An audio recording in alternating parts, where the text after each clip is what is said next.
जय श्री श्याम।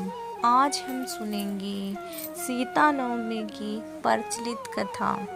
प्राचीन समय की बात है। किसी गांव में देवदत्त नामक एक ब्राह्मण अपनी पत्नी सुहाना के साथ रहते थे। उनकी पत्नी व्यभिचारी थी। एक दिन ब्राह्मण भिक्षा के लिए कहीं गए हुए थे।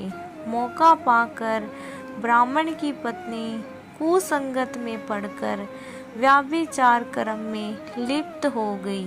उसके व्यभिचार कर्म के कारण उस गांव में आग लग गई और उस व्यभिचारिणी ब्राह्मणी का अंत हो गया।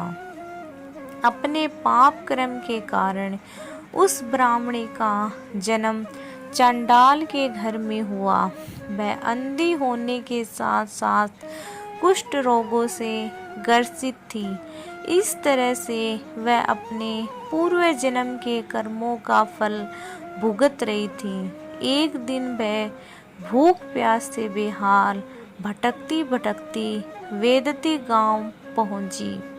उस दिन वैशाख मास की पुण्यदायिनी शुक्ला नवमी थी। वह सुधा में व्याकुल लोगों से गुहार लगाने लगी, कृपा करके मुझे कुछ अन्न दे दो।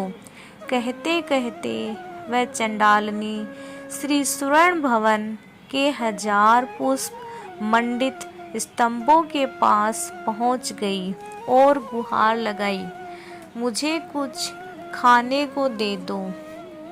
तभी एक संत ने कहा, हे देवी, आज सीता नवमी का पर्व है। इस दिन अन्न देने वाला पाप का भागी होता है। इसलिए तुम कल सुबह आना। व्रत के पारण के समय श्री ठाकुर जी के प्रसाद को ग्रहण करना। उसके बहुत विनती करने पर किसी ने उस चंडालनी को तुलसी दल और जल दिया। वह वही खाकर मर गई, लेकिन अनजाने में ही सही उससे सीता नवमी का व्रत हो गया।